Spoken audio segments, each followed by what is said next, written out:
we have sent a book in every age. آخری کتاب نازل کی اس کا نام ہے القرآن. لیکن جتنے بھی کتابیں قرآن مجید کے پہلے نازل کی اللہ سبحانہ و تعالیٰ نے، وہ صرف ایک امت کے لیے بھیجی گئی تھی، ایک نیشن کے لیے، ایک گروہ کے لیے، اور اس کا سارا پیغام، تمام پیغام ایک خصوصاً وقت کے لیے تھا.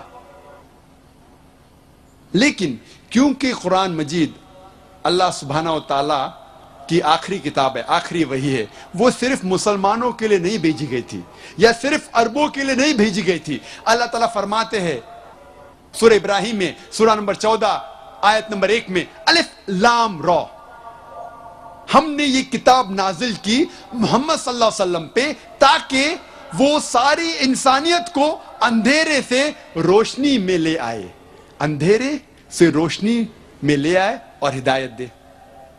کئی جگہ اس کا تذکرہ ہے کہ قرآن مجید سارے انسانیت کے لیے نازل کی گئی تھی. سورہ ابراہیم میں سورہ نمبر 14 آیت نمبر 52 میں، سورہ البقرہ سورہ نمبر 2 آیت نمبر 185 میں، سورہ نمبر 40 آیت نمبر 41 میں کئی جگہ آتا ہے کہ قرآن مجید سارے انسانیت کے لیے نازل کی گئی تھی. نمبر 2 پہ آتا ہے قرآن مجید کے بعد صحیح حدیث، جو آخری پیغمبر محمد صلی اللہ علیہ وسلم کی سنتیں ہے، ان کا کہنا، اسے کہتے ہیں حدیث. جو آخری پیغمبر، آخری رسول محمد صلی اللہ علیہ وسلم کے بارے میں کس طریقے سے انہوں نے زندگی بسر کی، ان کا لائف سٹائل، ان کے نریشن، ان کا کہنا موجود ہے حدیث میں. قرآن کے بعد نمبر 2 پہ آتا ہے صحیح حدیث. صحیح حدیث قرآن کی تفسیر ہے. کبھی بھی صحیح حدیث قرآن کے خلاف نہیں جائیں گی. قرآن نمبر 1، اس کے بعد آتا ہے صحیح حدیث. اب ہم تذکرہ کریں گے